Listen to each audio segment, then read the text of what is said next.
Hey there, welcome to episode 139 of the Cafe Genius Impresarios audio program.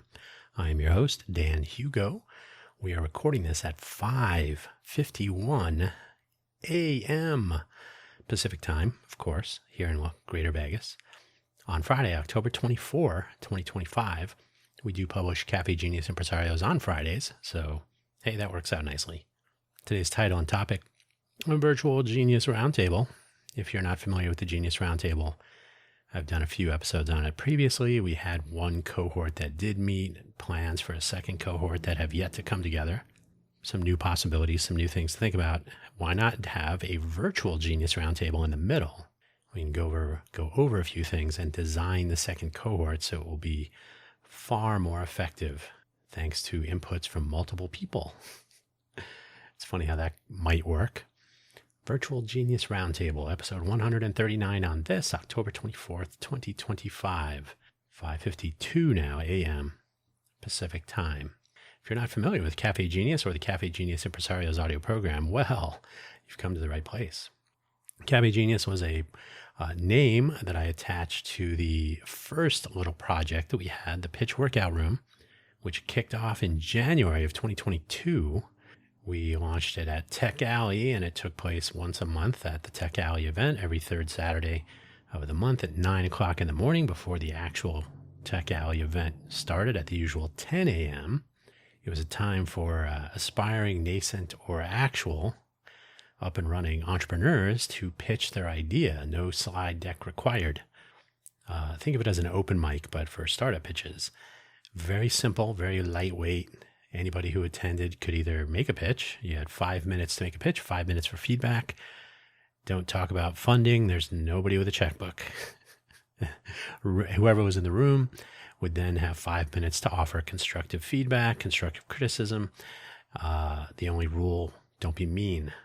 So that was, I'm going to call it successful. We went for 19 consecutive months. So there was almost always, I think with very rare exception, at least one of the participants each month would continue their adventure once they got up and running with their initial presentation, working on a slide deck, tuning up their pitch a little bit, getting that feedback. So it was an entirely constructive endeavor. I think it worked out well. So we needed to attach a name to it, Cafe Genius.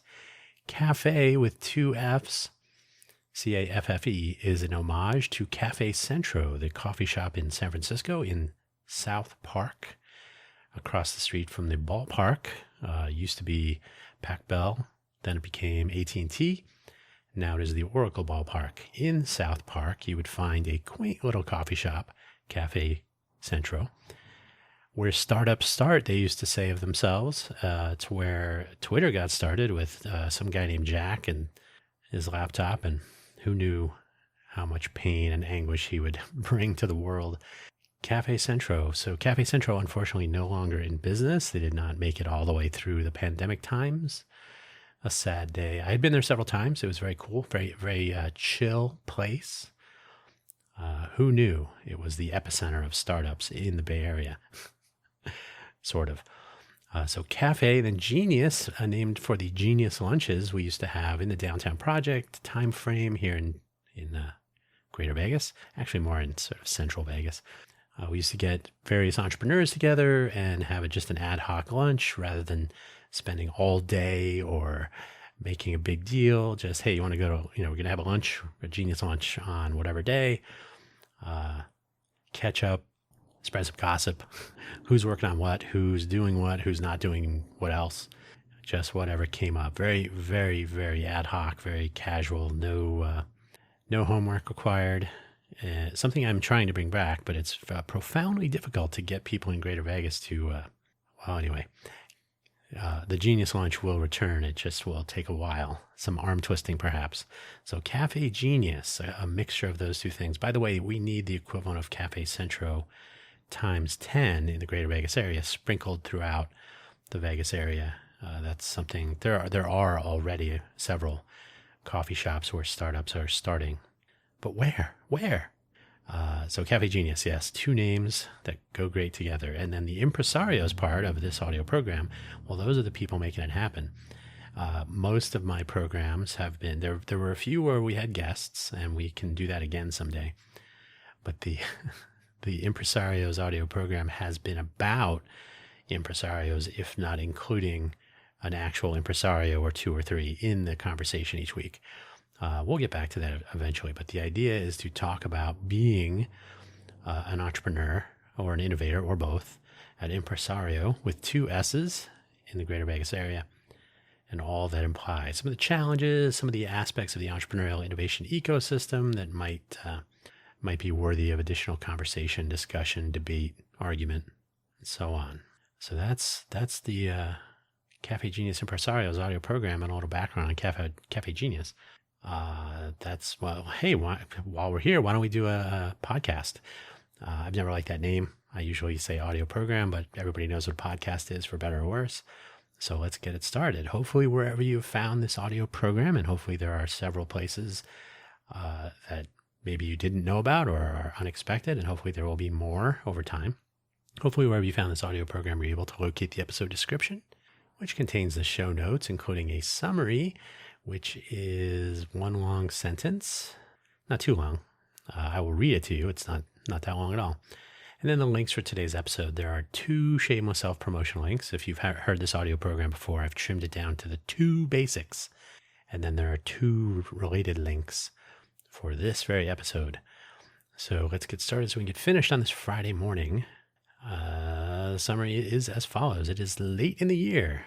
To get Initiative 2025 back on track, you'd have to review a previous episode or 2 or 10 for that. We talked about the aspects of it quite a bit. Late in the year to get the Initiative 2025 back on track, but we can transition into a second in-person cohort of the Genius Roundtable by starting out online like we used to back in the pandemic days! ! So this whole episode is about describing that strategy. The links for today's episode and all first 2 for all episodes, Cafe Genius homepage, cafegenius.org, CAFFEGENIUS.org. You can visit there. It is still a work in progress. I'm applying what I'm learning about Tailwind, the utility class-based CSS framework for styling the modern web. So the Cafe Genius site will need to have some more stuff. We'll move over some of the pitch workout room and pitch mingle details and the Genius Roundtable details and some other stuff, the Genius Lunch, what that entails, and so on and so on and so on. So very much a work in progress, but do visit there. That is the primary point of publication. Links to where to find audio programs and whatnot will be found there for all time. Own your own brand. The host profile page linking everything. I'm the host. That's me. Ideally, if there were guests, there would be a guest sort of landing spot to find all their links and whatnot. As usual, buymeacoffee.com/DanHugo has been there for 5 years or so. It is a place with a free-form profile on which I update links to the various audio programs I produce each week. The Buy Me an Update audio program, which is published on buymeacoffee.com/DanHugo/posts. It's published there first, and then it makes its way to the usual places. Spotify, Amazon, Apple, YouTube. So you can find Buy Me an Update. You can find Coffee Solo, which was formerly published exclusively on Ko-fi.com, but is now published there first and then makes its way to the usual places. Let's Innovate for Vegas, the audio program from our nonprofit foundation, Innovate for Vegas Foundation. Quaggling Sand, a personal audio essay, sort of story time. FFS Talk, a sort of the equivalent of what we're trying to accomplish here, but a more general. FFS Talk is about what works, what doesn't, and what we might do about it. Intended to be an audio program with guests, but we have a lot of starting points with individual solo episodes talking about a variety of topics. And finally, this audio program, Cafe Genius Impresarios, a dive into our entrepreneurial innovation ecosystem in the greater Vegas area and possibly beyond. So you can find links to all that and some affiliate links and so on. There's no obligation to spend any money, but you can, and all money, proceeds, cash, tips, everything will flow. If it flows through that website, it flows into some coffee or coffee-related accoutrement. That's what powers all of this. Now, the Community of Practice Wikipedia page, you can learn more about a Community of Practice, which is literally a group of people with the same interest, focusing their time and energies on advancing their knowledge and insights. Let me read I think I got that about right. From the Wikipedia page, a community of practice is a group of people who, quote, share a concern or a passion for something they do and learn how to do it better as they interact regularly. That's pretty good. I have read more about this, and we will talk more about this in the context of our virtual meetups as they kick off. There's a website about community of practice that's maintained by one of the founders of the notion, Etienne Wenger, and there are various other websites. You'll find community of practice is used in organizations like teaching, teacher organizations. They'll have communities of practice that look at different curricula, teaching methodologies, and so on. So it basically gives some structure without being too draconian, and it's also a common methodology. So we're not inventing anything here. So community of practice, it's a way to get people, however you say that word. It's a way to get people to structure their interactions. It's not like there's no, you must make a bulleted list in a journal and write with a red pen, none of that. But communities of practice, you're basically focusing on different verticals, you could say. We could look at different aspects of the entrepreneurial innovation ecosystem. Specifically, we can look at different processes or maybe roadblocks that can be found in Vegas specifically, or maybe in North Las Vegas, or maybe in Henderson, or maybe, I just bumped into the microphone, sorry. Maybe other parts of Clark County, maybe even beyond Clark County. So we can focus on different areas, and the people that have an interest in those areas can participate to the degree or to the extent that they want to, and still be part of the larger cohort at the same time. So that's a quick overview. You can check out the Wikipedia page for more information. And as I always say, begin your journey learning something at the Wikipedia website, but please do not end it there. So I'm probably going to grab the Wenger book. Since I'm here, I'll say it's a 1998 book by Etienne Wenger, Communities of Practice, wherein we will learn about communities of practice. So I'll grab that book at some point in the next couple of days. And the other link for today's episode, Entrepreneur in Residence. What is that? You will find a Wikipedia page for that. Note that Entrepreneur in Residence normally has like a preconceived notion. And so you'll see that, it's usually somebody who is an entrepreneur, or they've successfully exited. Now they have some time on their hands, so they can work for a venture capital company or a law firm or some other entity where I'm an entrepreneur. I have experience doing that. Maybe I can be of help to a potential VC funding company, or a company that might get funded by the VC firm that they are the EIR for, et cetera, et cetera. So if we take the notion of an entrepreneur in residence and we say, hey, the greater Vegas area has this immense and flourishing startup scene that I keep hearing about on LinkedIn. Maybe some of those people could fill roles as entrepreneurs in residence in different vertical fields, right? Some people might be restaurant owners or retail shop owners. Maybe they own a bar or restaurant or a club, or they operate a casino, or that would be an interesting person to have in. Or they're starting their own solo company, so they're a solopreneur, or they're trying to get startup funding. There's any number of different types of, air quotes, entrepreneurs. It's not just tech. Don't stop believing that notion.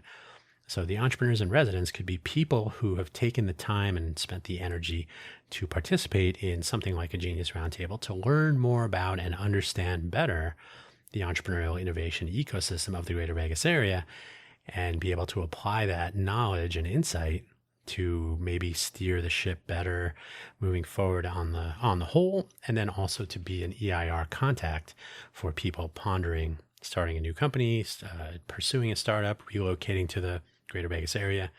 We'll talk about this more in this very episode. So entrepreneur in residence, we don't have any here.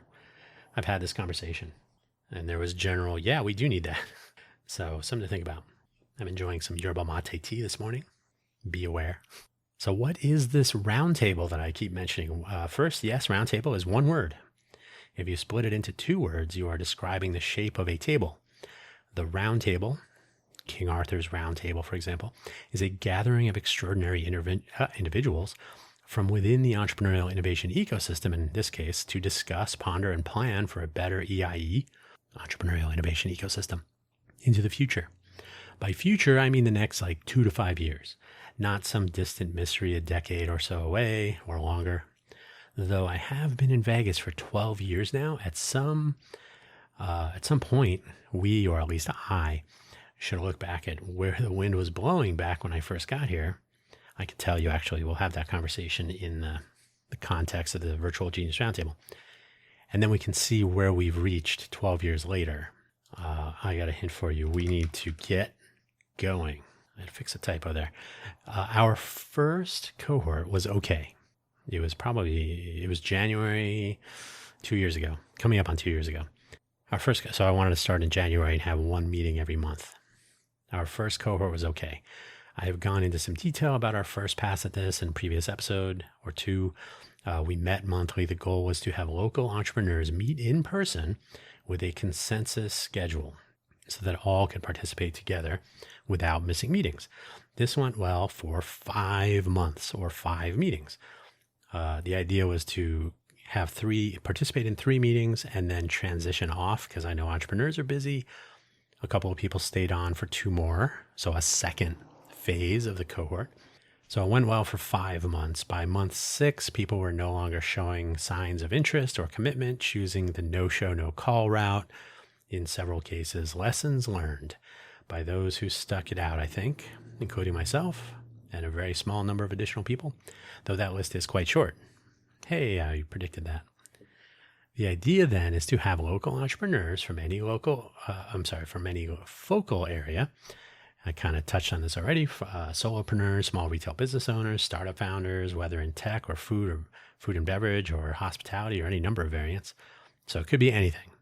To learn together about how the ecosystem appears to be working, or maybe more how healthy it is, and whether we could divine a path into the near term to make the ecosystem, that is the entrepreneurial innovation ecosystem of Greater Vegas, better for those who depend upon it for their success. Part of the discussions, what does better mean? How and what to measure to determine whether it's better or not, and how to take those next steps. Basically, what works, what does not work, how we can tell, and how we can affect change. So you can see my FFS reference showing through there. Why do this? Why do this? Start with why. As Simon Sinek says, the idea was hatched around the time an ecosystem study was kicking off statewide. So that would have been late in 2021 when we found out about this. But from the top, so to speak, with a resulting 100-page document about the state overall, Washoe and Clark counties, and rural Nevada. So the whole document about the state, and then sections for Washoe, Clark counties, and then rural, the rest of Nevada. Described by various metrics, some of which were not really valuable, in my opinion. It is my opinion, to be sure. Maybe others agree. Old data in some cases, some fairly generic analysis and recommendations. And the big problem right out the gate with this entire study, warm introductions of all the actual people interviewed in the study. If you ask someone to recommend their friends and colleagues to participate and continue along that path and methodology, you end up with a skewed population of subjects for the study. They all know each other.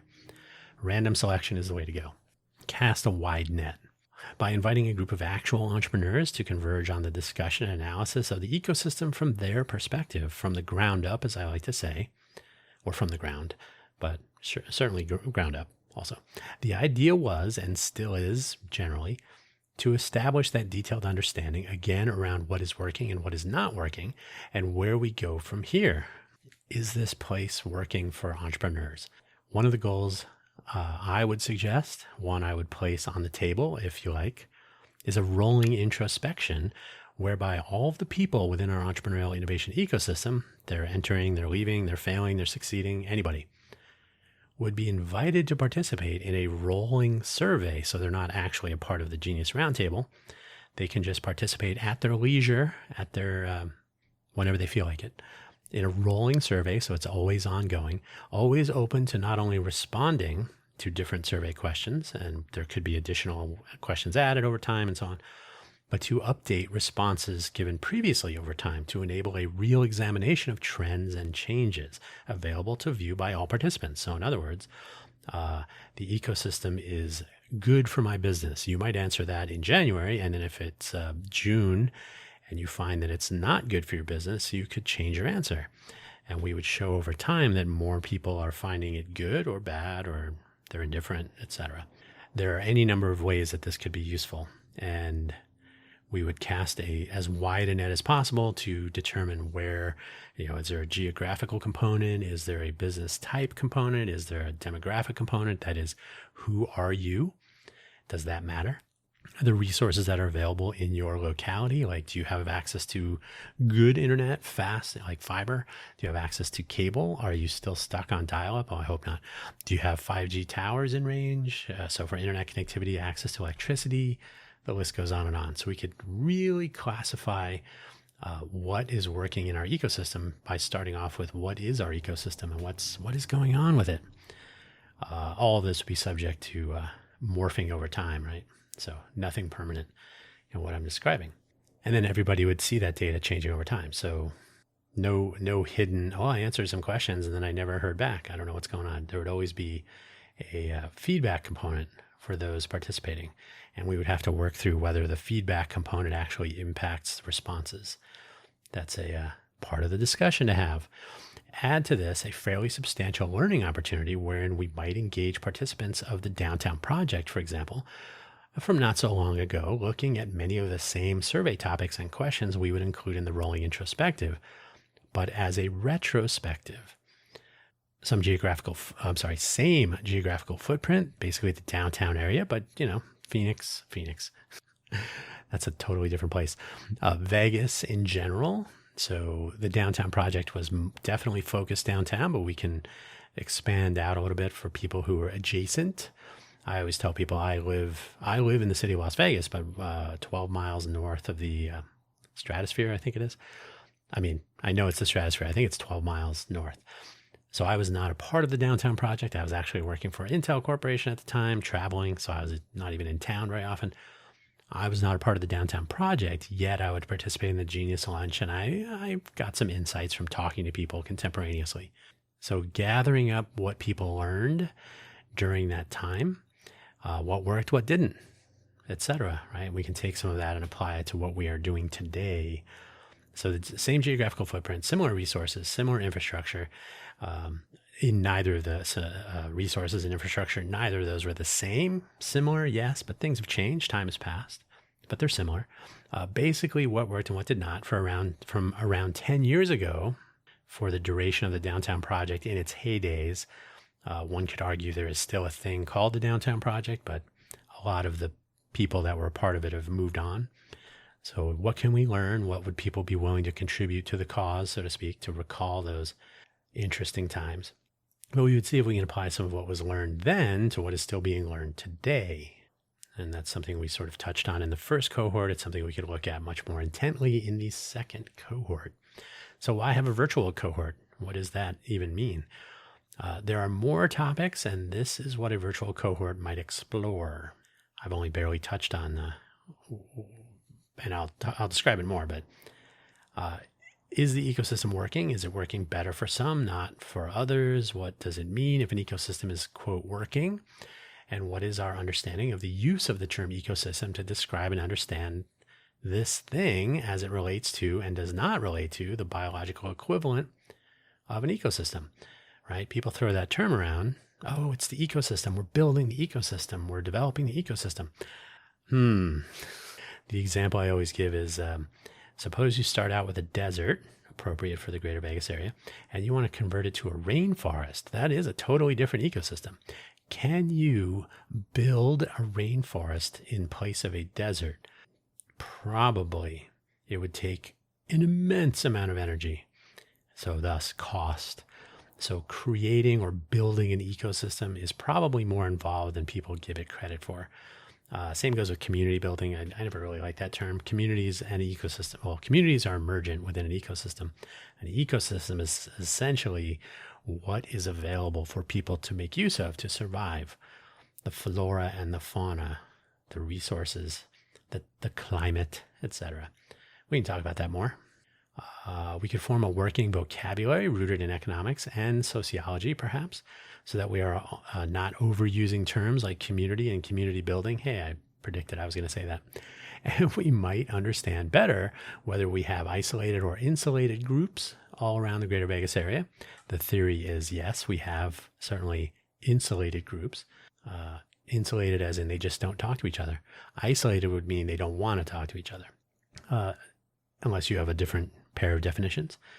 Is it good to have a tech scene? I don't think so. If we really do have one, are people being left out through the use of that language and so on?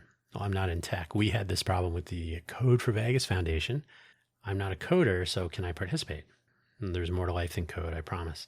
So Innovate for Vegas Foundation, our new name. Innovation can take many forms and pretty much open to anyone. A little more tea there.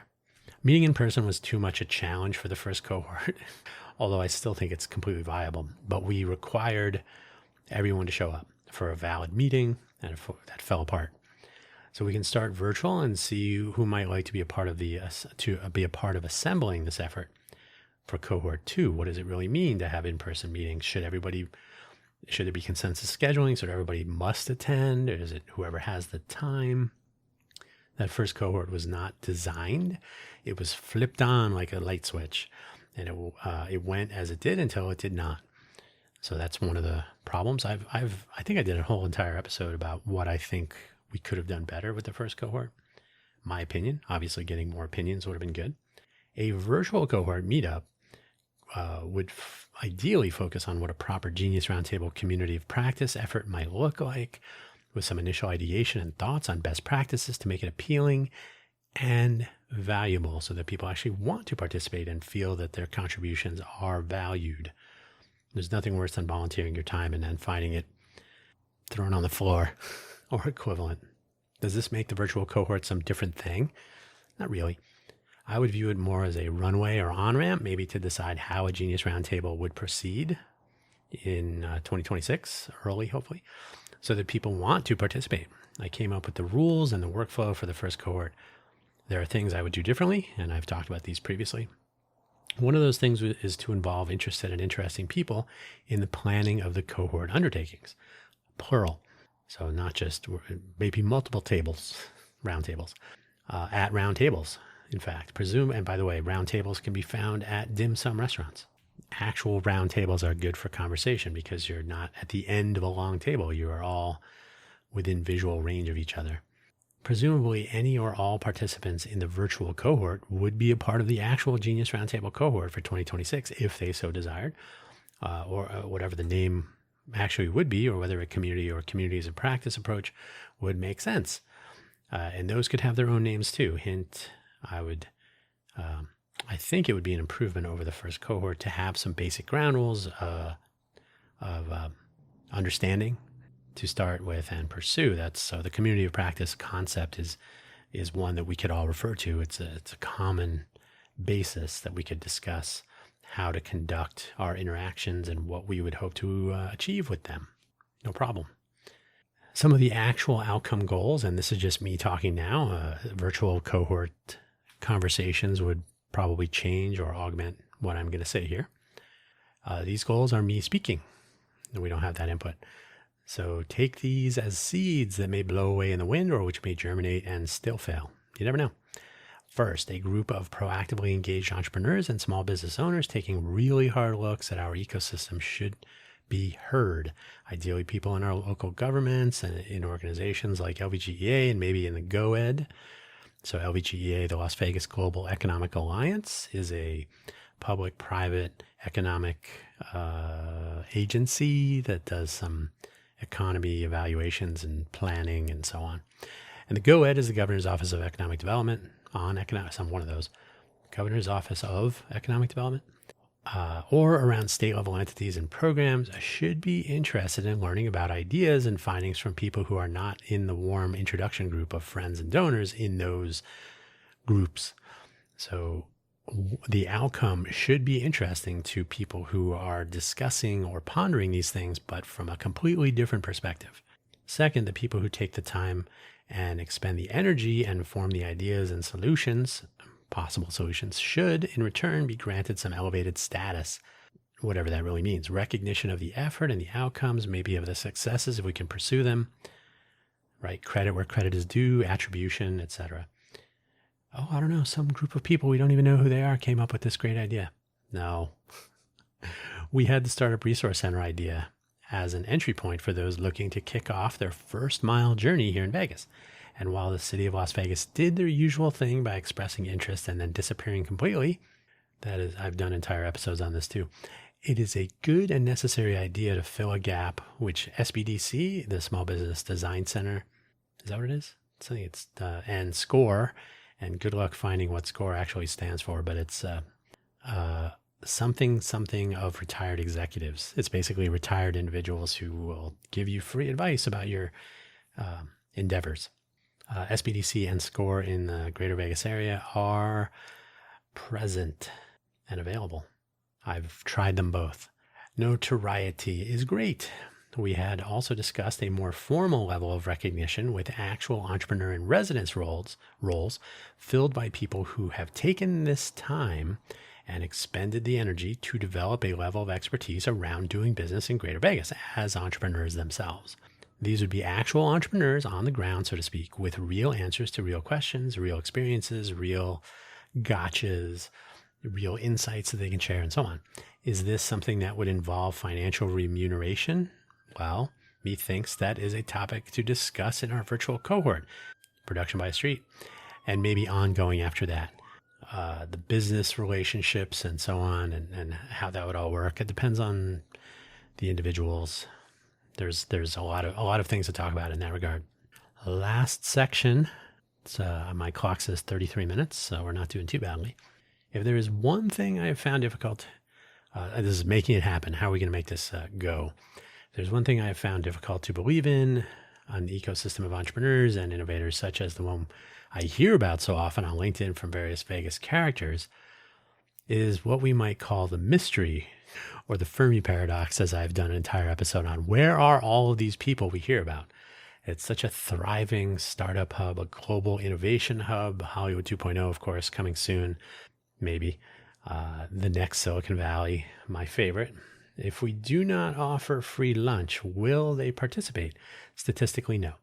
I always remain optimistic, though. My theory still that people who are actually doing real things, not only do we not know where they are, they're pursuing their endeavors of whatever kinds and are often too busy or focused or both to get out and about and make themselves known.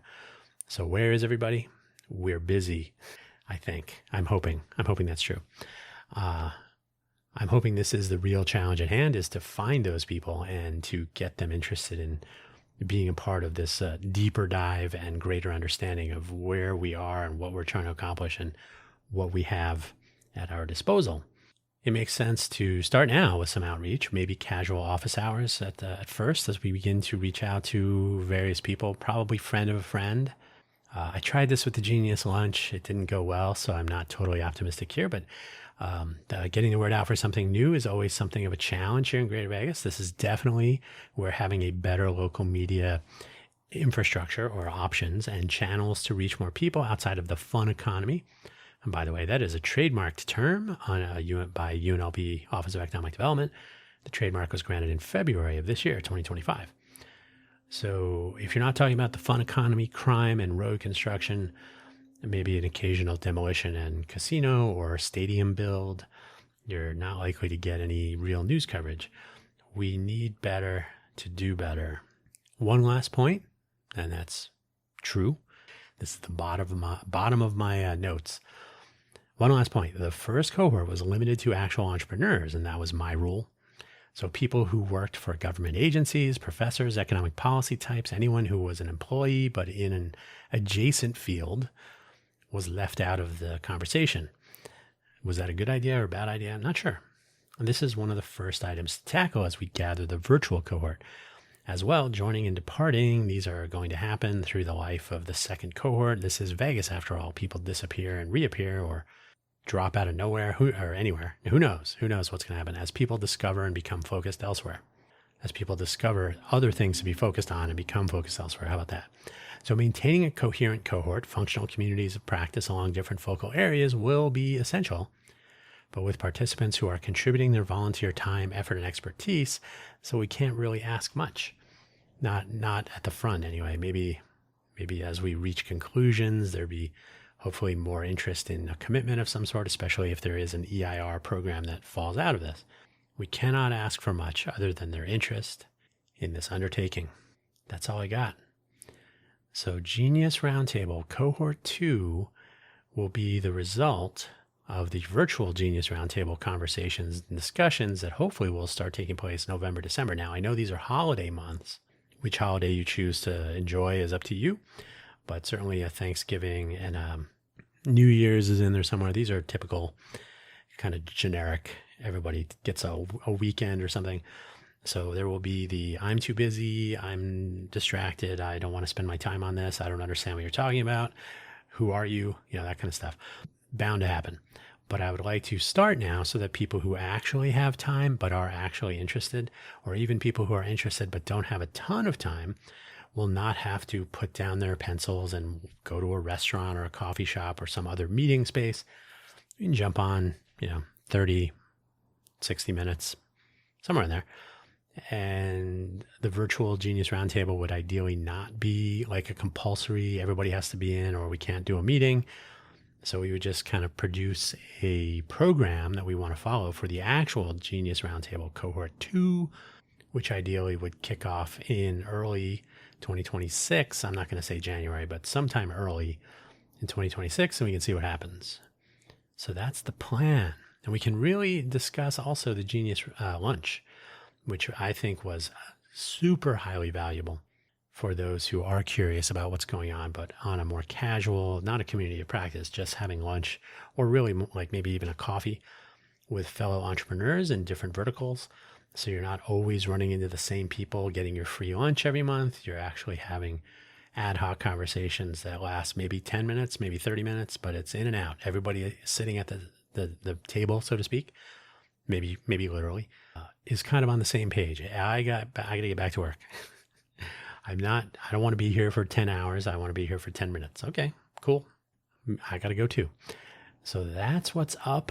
That's the plan, Stan. I'm hoping we can actually make this happen in a sane and rational way. Everything in Vegas seems to be more difficult than it should be. So fingers crossed. On that note, I will wish you all a happy weekend. I think the next time we have an episode, it will be on the 31st. Yes, it'll be on the 31st. Happy Halloween. In the future, but in the near future. And then we'll begin the off-ramp for 2025 in earnest. And we'll see what we can accomplish in the area of a Genius Roundtable Cohort 2 between then and the end of the year. That's all I got. Take care. Whenever you're listening to this, I hope you had or will have a happy weekend. Hopefully you will find this interesting, or you will tell a friend, or both. Take care now. Bye-bye.